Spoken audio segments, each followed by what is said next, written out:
Ya, saudara, jumlah tersangka pengadaan pesawat Garuda bertambah 2 orang, kini total tersangka sudah ada 5 orang. Menteri BUMN Erick Thohir menyebut penetapan tersangka baru jadi kesempatan bersih-bersih BUMN. Menteri Sosial Juliari Peter Batubara ditetapkan sebagai tersangka bersama 4 orang lainnya dalam kasus dugaan korupsi dana bansos COVID-19 untuk wilayah Jabodetabek pada 2020. Kasus suap Bupati Penajam Pasir Utara menyisakan ironi tersendiri. 2 tersangka dalam kasus ini ternyata masih berusia muda.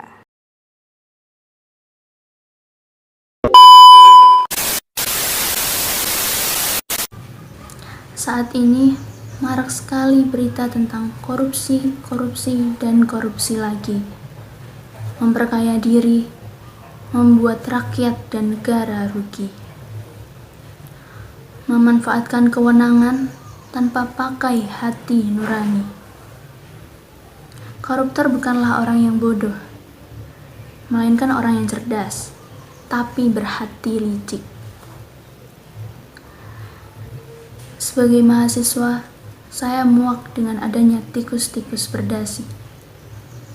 Sehelai rambut saja perlu dipertanggungjawabkan, apalagi banyak uang yang ditimbun dalam perut buncitmu.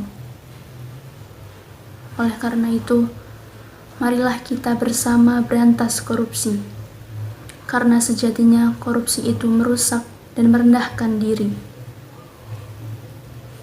Tanamkan rasa syukur dalam diri kita, agar kita selalu merasa cukup dan tidak serakah.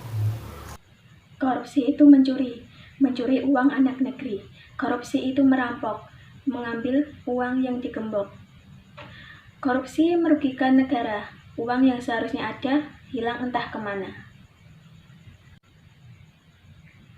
Tindakan korupsi bukanlah bagian dari kebudayaan yang kalian lestarikan. Hai para penerus bangsa, jangan biarkan dirimu masuk ke dalam bagian seperti korupsi itu. Anda tidak perlu mengangkat senjata atau membunuh orang seperti zaman perjuangan dulu. Cukup jangan korupsi saja, itu sudah menolong negara kita. Sebutan koruptor terasa keren bagi mereka, sehingga mereka masih bisa tersenyum di depan kamera. Pada saat bersatu sebagai terdakwa di pengadilan, badan dibalut jas dan leher diikat tali dasi erat-erat. Sebut saja pelaku koruptor itu adalah pencuri kelas berat.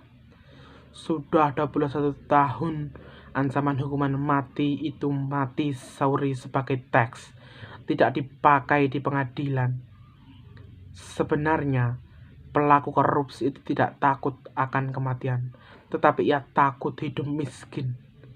Oleh karena itu, hukuman penjara seumur hidup dan dimiskinkan hartanya adalah hukuman terberat bagi pelaku korupsi di tengah meluasnya kasus korupsi, sebagai penolakan hukuman mati bagi pelaku korupsi. Hidup anti korupsi. Hidup anti korupsi. Hidup anti korupsi.